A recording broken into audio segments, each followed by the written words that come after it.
in your mind, Dan, like where's water ranked for whitetails? You know, people always talk about food and mating, but like where's water at in that So for, aspect of for those stuff? me, water can be huge. There are aspects where it's not, but in a lot of places it's the thing. Like when I get out in the hills of western Wisconsin, I don't think water ranks up there in things I'm looking for when I'm in the hills or say down by your place. But if I get down into lowland, it's a whole different story. And if I get into lowland that's got high pressure, then water is completely huge. Like around my house, there's heavy hunting pressure, and water is huge. And you get up into big woods where it's flat land, water can be huge too because that's how they hide on wolves. So water is water in cover is just a preferred habitat for mature bucks. And around here, most of the bedding I find is either isolated by water, like they're out in water someplace, or they're right on the edge of water on a point, and they jump into water for security as soon as you come at them, and they can watch the one way you can come dry land to them. And in a lot of cases, like cattails and stuff, they're actually living out in an ocean of water, just on one little high spot, and they rarely come out of those cattails. You know, the mature bucks, that's really the case in these pressured areas, and that's the only way they get mature. They live in Yeah, those situations. yeah, they do use water an awful lot. Someone was asking about I don't I it was earlier in the comments, but asking about oxbows. Mm-hmm. That's kind of a type of, I mean, obviously it's a type of water that deer use into their advantage Water as safe well. to their advantage, correct. Yeah.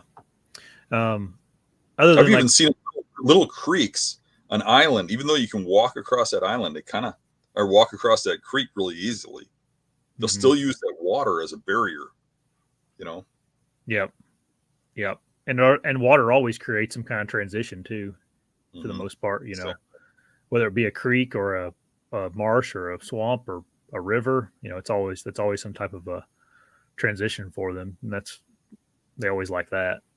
Um, what about uh, like you're talking about water, like actually drinking water though? Like, do you ever target in on that, where they have to like go to a water hole or something? where water's isolated, yes. So if water's everywhere, then it's kind of the opposite thing where where water's everywhere, they don't really need it to drink. Now they can get by just getting water out of plants, but when you get hot weather, I've seen them drawn to wet water pretty much. Um, Now think about the water holes and stuff in the hills. Yeah, Yeah. You get one water hole in the hills, and it can be stagnant, nasty smelling water, and you see the deer just come to that because it's the only water source, especially early. But they'll come to that all the time.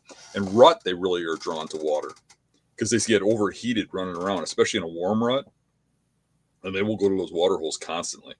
I've seen them actually stop chasing does, walk over to a water hole, drink out of it, and then resume the chase, go find her again.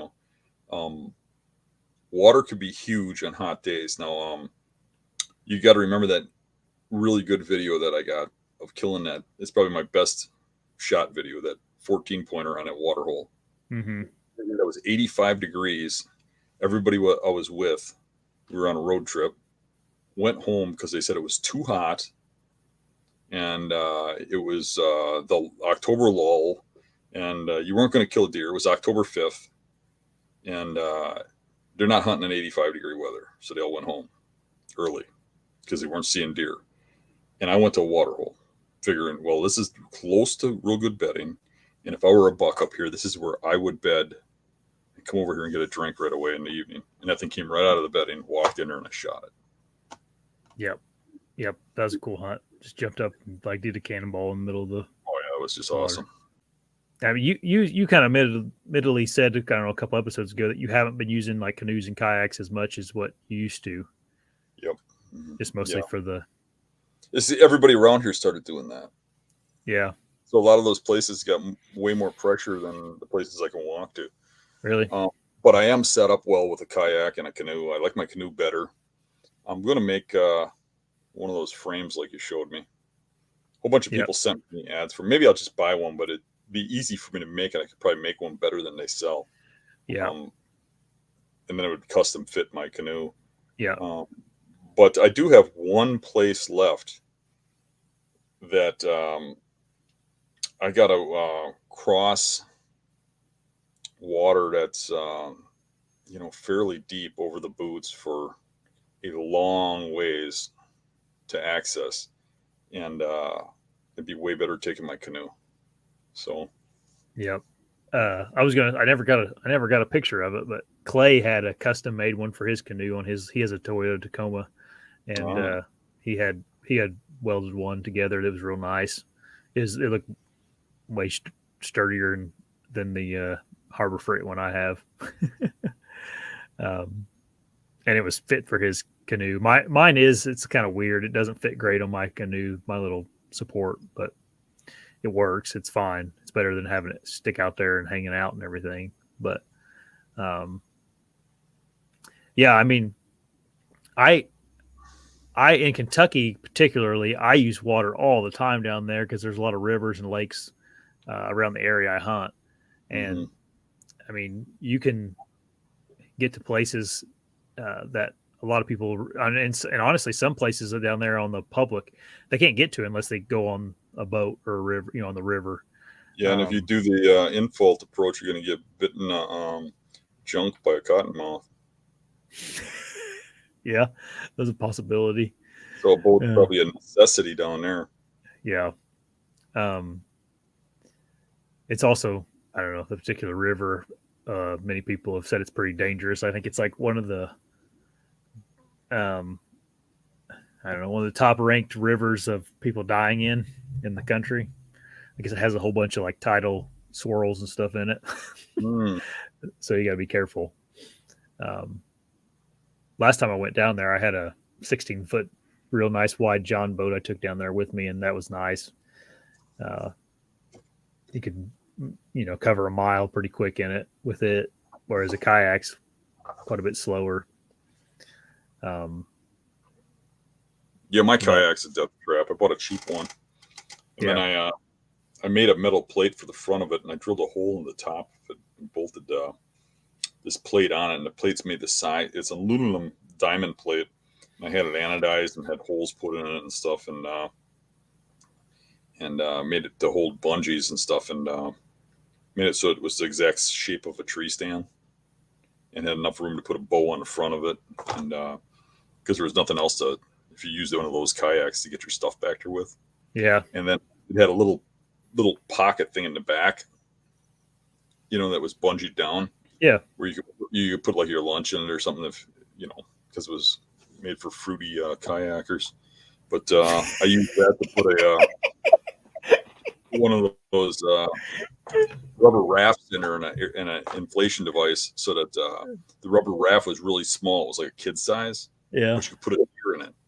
So then if I shot one, I could put it in this raft and tow the raft behind. Speaking of that, like, you do have to be careful on them things. Like you said, especially if you have like a cheapo one, and you don't want to get, especially up in Wisconsin, down in Kentucky in September, if you get wet, it ain't no big deal because it's 95 degrees outside. But yeah, well, while we're talking about this, I went down that when I first moved out here, I canoed in gun season back to an island in the morning. So I wanted to get out there really early. So I left my house at like 2 a.m. to get to this island by like 4 or 5 and sit there in the dark until it got daylight. And I went out there with another guy, and I dropped him off at one island. I went to another one in this canoe, and there was a storm front moving in, a cold front. Mm-hmm. And I got on the island, and we hunted till noon. Neither one of us shot anything. I got down, got back to the kayak, and the river had frozen ice over the top of it. And it had already frozen pretty thick because of this rapidly dropping cold air. Mm-hmm. And I couldn't quite canoe through it. And I had to kind of bust it with the paddle. And it was pretty scary getting out of there. I was almost capsizing this thing, trying to break the ice in the front. And I was able to get to the other island and pick up the other guy. And then he had to go in the front of boat and break the ice in front of me to get out. And we had to go like a couple miles like that. It took us the whole day to get out of there.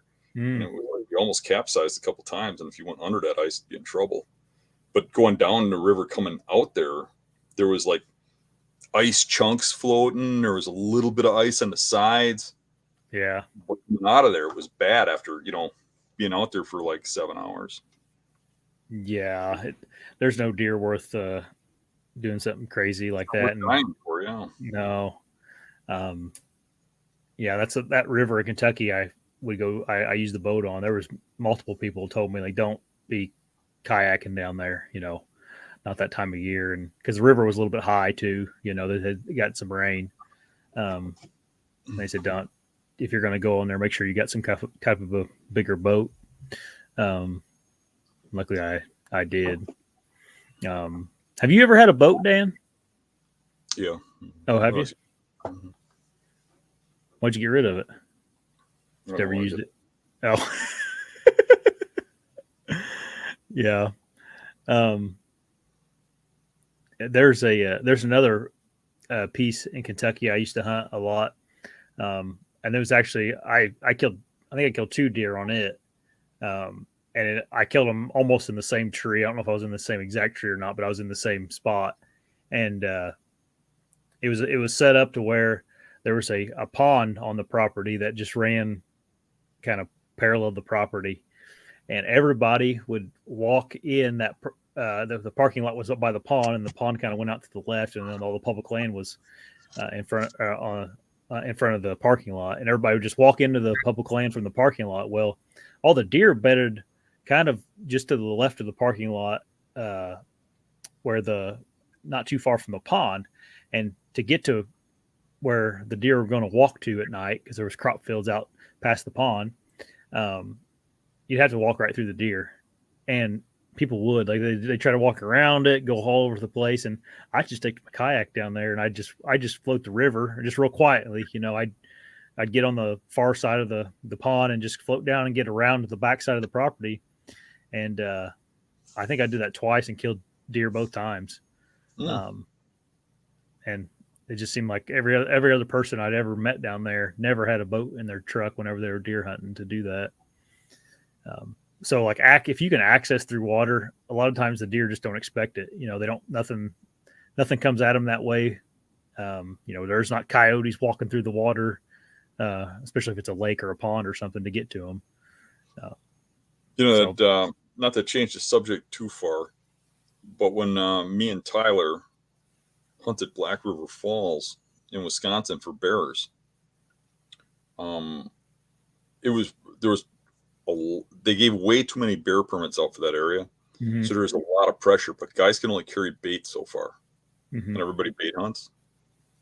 And Tyler was taking, I don't know if it was his kayak or his canoe or whatever, but he was going across the lake and getting really good action by, he can correct me if I'm wrong, but he was getting good action by getting way further out than everybody else for the bears. Even the bears too, huh? Yeah, because you could just float over there. You didn't have to carry the crap on your back or anything, Yeah.